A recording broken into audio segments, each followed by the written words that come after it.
Hey, how's it going, everyone? Thanks for tuning into episode 24 of the Keep It Simple podcast, your 5-minute hits of value first thing in the morning. So today I thought I would touch on something that, I've known for quite a while now, probably like 20 odd years, I reckon, maybe even more. Something my dad drummed into me when I was really young. And it was the fact that you don't do half jobs. So the definition of a half job could be anything from starting something you don't finish to starting something, taking a shortcut, and then finishing before you've done all the right work or done all the checks, etc. So anything that constitutes half a job. And taking shortcuts, basically. So this became very apparent yesterday, and we had a handful of BAs executing some of the things we identified in our meeting that I talked about, and basically a handful of them thought it would be a good idea to just basically make a lot of assumptions rather than doing the deep dive analysis to come to the right solution. So you then found that basically all of their reports that they had done were completely useless because they haven't done the necessary work, and they hadn't done the necessary work because they thought that by taking a shortcut they could almost not have to do that work. But the problem with taking a shortcut is that you trip up at the first hurdle. So within like 2 minutes or 5 minutes of reading the report, you could already see glaring holes in it saying, it's like, well, these are issues. Why have your analysis should have picked these up?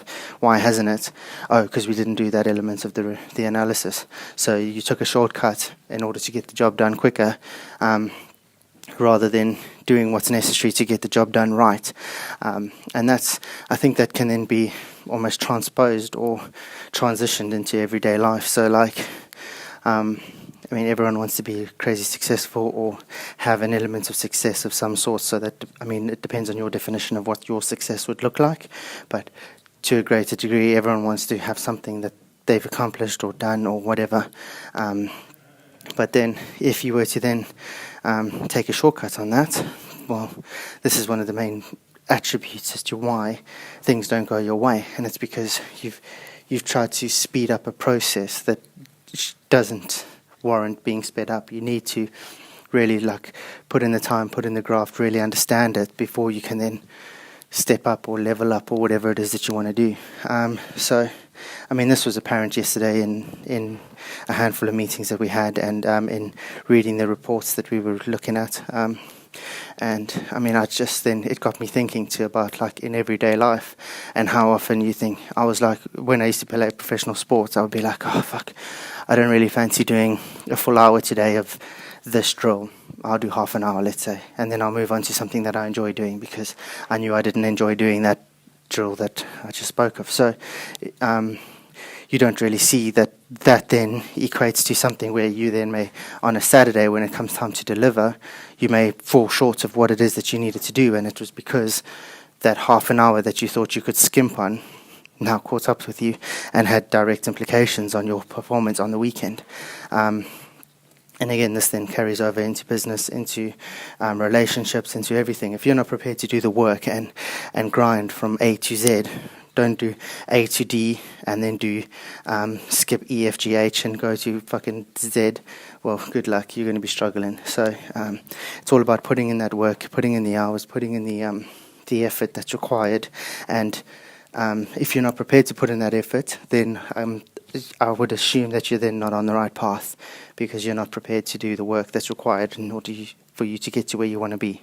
Then I think you would need to look at a different path where you would enjoy the entire process. Sometimes you know that you look at something and you go, fuck, I don't want to do this. Like when I was playing sport, let's say. But you need to then understand why it is that you're doing it. So you need to do almost like a deep dive analysis on what it is that you want and why doing that is of value to you. So using that sports example again, I didn't understand that saying catching 1,000 balls a week would have this impact on me potentially being the safest hands in the club or whatever, but you need to do that. You need to understand why it is that you're doing something in order for you to then be persistent at it. Anyway, I'm approaching my 5 minutes, so hopefully you found that valuable. I'll catch you all again tomorrow. Check us out on iTunes, Stitcher, and all that other good stuff, and leave us some love. Cheers, bye.